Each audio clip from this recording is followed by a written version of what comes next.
जी मैया, राधे राधे। आपके चरणों में कोटि कोटि प्रणाम। खुश रहिए। मैं बचपन में ही विधवा हो गई थी, फिर भी मैं दो रास्ते से बहुत शांति से जीती हूँ। एक सत्संग, दूसरा दीनहीनों की सेवा, यही जीवन में मेरे है और कुछ नहीं है। तो कितनी उम्र में आपके पतिदेव चले गए? पतिदेव मेरा मुंह भी नहीं देखे, शादी हुई बहुत छोटे में। अच्छा। हाँ, पति का मुंह भी नहीं देखे। आपने अपने पति का मुंह भी नहीं देखा? नहीं देखे। 5 साल की थी तो कैसे देख। उसके बाद डेथ कर गए, हम मायके ही रह गई। अच्छा। क्या पढ़ लिख करके अपना भाई सब पढ़ा दिए, हम पढ़ करके। तो आपकी कितनी उम्र में शादी हो गई थी? 5 साल में। और विधवा कितने साल में हो गई? 8 साल में। ससुराल नहीं गए और देखे भी नहीं। उसी दिन से हम संकल्प कर लिए कि मेरे जीवन में नहीं कुछ है। जब मुंह नहीं देखे तो हम इसी रास्ते से उतर गए, सत्संग से। धन्य हो मैया, आप जैसी स्त्रियों को ही पतिव्रता कहते हैं इस धरती पे।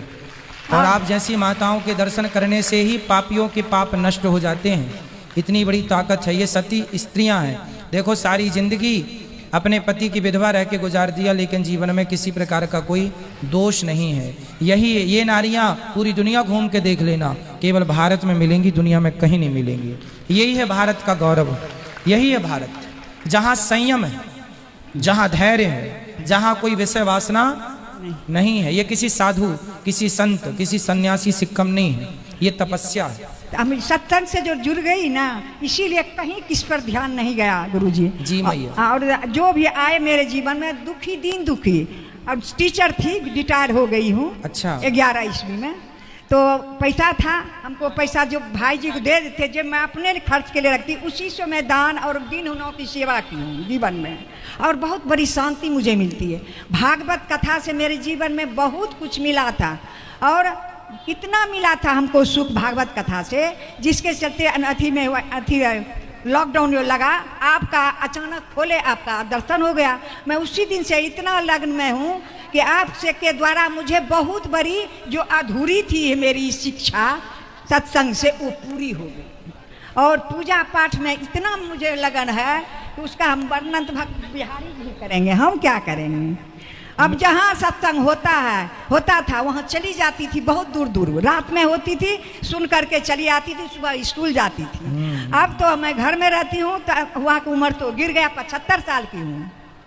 और लगता है कहाँ जाएंगे अब सत्संग सुनने। आपका जो टीवी पर खोल कर डेली कुछ नहीं, हमको कुछ है अब जो एक कथा, आपका कथा सुनती हूँ और जो आप बताए हैं उस मार्ग पर चलती हूँ। पूजा पाठ जितना विधि विधान है वही हम करती हूँ। मुझे जीवन में बहुत बड़ा सुख है। दुखी मैं नहीं हूँ, कि विधवा हूँ और कम कोई चाह, मुझे कुछ चाह नहीं हुआ जीवन में। मेरे लायक कोई सेवा हो तो बताइए, मैं क्या आपकी सेवा करूं? कोई आप जो आज्ञा करेंगे मैं आपकी सेवा करूंगा। सेवा तो यही आशीर्वाद दीजिए कि इसी लगन से मेरा आशीर्वाद तो आप दीजिए मेरी माँ। उसी लगन से हम चले जाएं। और अभी जो आई हूँ इतना मैंने, आपने अपना लोक और अपना परलोक दोनों तैयार कर लिया है। यहाँ आई जो हाँ आपसे मैं करवाने के लिए गोदानी। जीवित नहीं कर लेंगे, मरने के बाद कौन भतीजा करेगा। ससुराल नहीं गए तो नैहर में रह करके, बच्चे भाभी मर गई तो बच्चे 3 थे, उसको पालन पोषण करके शादी ब्याह कर दिए। 2 बहू है और वही हमारा देख रेख करती है। मरने के बाद ये जो हम किए अभी 3 जग, ये हम अपना पैसा से किए। और भाई किसी को नहीं मांगे, भौजाई तो है ये नहीं है, हमें तीनों बच्चों पूर्ण रूप से अपने आप को भगवान को सौंप दीजिएगा। बस सौंप दिए बस। आपके कथा से तो इतना मैं प्रभावित हुई हूँ, उसका वर्णन हम नहीं कर सकते। और जब तक जीवन में रहूंगी तब तक आपकी कथा छोड़ूंगी नहीं। यही मेरा ध्येय है, मेरा विश्वास है, आत्मविश्वास। जी जी मैया, आप खुश रहें, सदा सुखी रहें। और आशीर्वाद दो अपने बच्चे को। आशीर्वाद देते हैं कि दीर्घायु रहे। इतना नाम आप दिए, साक्षात भगवान आप हैं। हम आपका कथा सुनते हैं तो लगता है आंखों से आंसू गिरते हैं। कितना रोते हैं हम आपकी कथा से, वर्णन से, गाना से, भजन से उसका वर्णन नहीं कर सकते। बहुत रोते हैं बैठ के। जब आप इस कथा का आता है अंश कोनो, तो लगता है जी भर के रो लेते हैं, बैठ जाते हैं।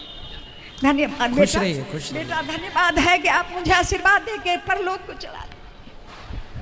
सुंदर, भगवान आपको सदा सुखी रखें। आपकी बातों से हमें एक भजन की लाइन याद आ गई, वो मैं आपको सुनाऊं कि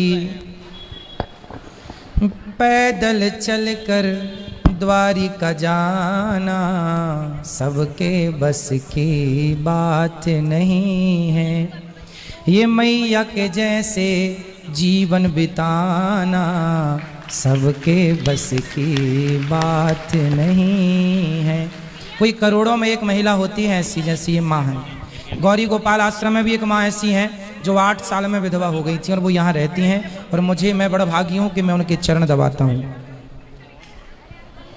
यहाँ है वो। तो मैया खुश रहो, आप सदा सुखी रहो।